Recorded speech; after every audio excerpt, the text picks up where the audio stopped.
Hello, good morning friends. Welcome to my channel Laluk Blogger. আজি মই আপোনালোকৰ ওচৰলৈ এটা ৰেচিপি আনিছো। ৰেচিপিটো হৈছে কাবুলী বুটৰ ভাজি আৰু এই কাবুলী বুটৰ ভাজি কেনেকেনো বনাও তাকে দেখুৱাব বিচাৰিছো। আহকচোন আমি এই ভিডিওটো আৰম্ভ কৰো। এয়া মই কাবুলী বুট লৈছো। কাবুলী বুটখিনি গোটেই ৰাতি মই তিয়াই থৈছিলো আৰু ৰাতিপুৱা 5টা হুইসেল দি মই এখিনি সিজাই লৈছো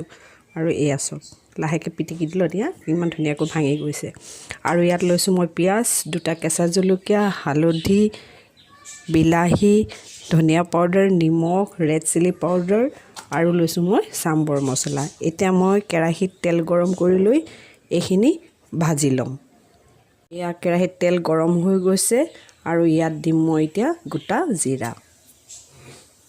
জিৰাখিনি অকমান ৰঙচুৱা হৈছে আৰু এতিয়া ইয়াত মই কেঁচা পিয়াজ আৰু কেঁচা জলকীয়াখিনি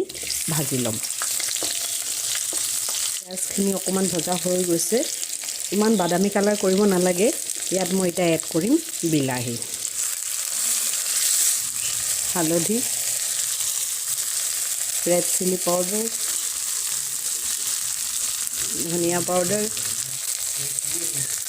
আৰু মছলাখিনিৰ কাৰণে অকনমান নিমখ কাৰণ মই বুটখিনি সিজালতে নিমখ দিছোৱে আৰু এইখিনি এটা মই অকনমান ভাজি লম এই মছলাখিনি এটা ভাজি হৈ গল আৰু ইয়াত মই এটা দিম কাবুলী বুটখিনি আৰু এইখিনি পানীখিনি শুকাই নোযোৱালৈকে মই এইখিনি সিজাই লম